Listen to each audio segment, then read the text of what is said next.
So I'm working on a 2007 Jeep Liberty Limited, and my Jeep had a weird thing happen the other day.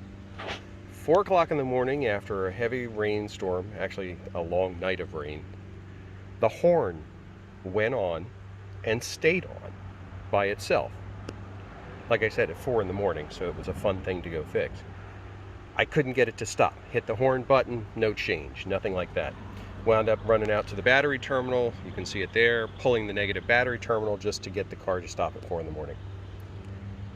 So I did a little exploring, and the next day, turns out my fuse box was full of water.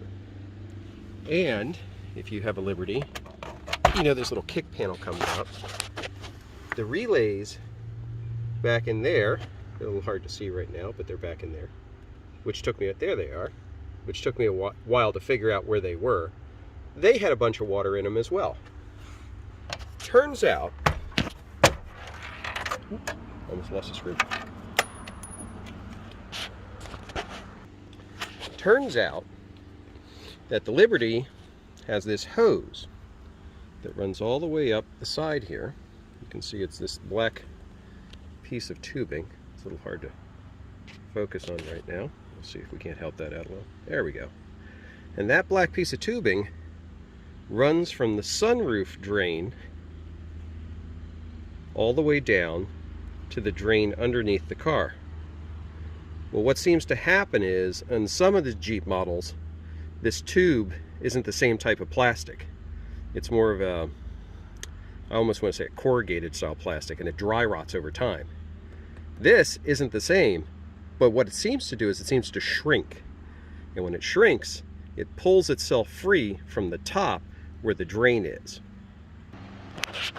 Back in there, and this is up on the sunroof, there's a drain hole because no sunroof is completely sealed. So any water that goes in there has to drain out there, down that pipe, and under the car. So apparently what had happened was this had pulled free at the top and was allowing water to run all the way down inside this door channel, through the top, and down into the fuse box area, causing a short. Now all of this is accessible behind the pull handle that you have on the inside door panel. So there's 2 screws on the door panel. You remove these rubber plugs, pop them out, take the bolts out. The bolt is a, what is it? It's a 7/32, and it's a long bolt. So you're going to be unscrewing it for a while. You also have to make sure that you have a long socket. I found this was an issue. I tried a regular socket and it just wasn't long enough to reach into the hole where the bolt goes. So I had to use one of these special long sockets, and that worked really well after I did that. But once I got the fuse box open and the kick panel open for the relays and let it dry out for a day, I then reseated the hose on this side, and you can see there's another hose on the other side. There's actually 2 hoses on that side. Not sure what the second one goes to, but the one in front is a plastic hose just like on this side.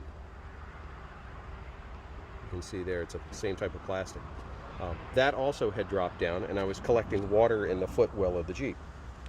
So by making those 2 changes, I just tested it, and the water drains properly now from the top to the bottom. So if you have this random horn issue, or if you have water collecting in the footwells, what you're going to want to do is pull these grab handles and check those hoses and make sure that they're pushed up in nice and tight. And that should solve the problem. It's a quick fix once you know what's going on.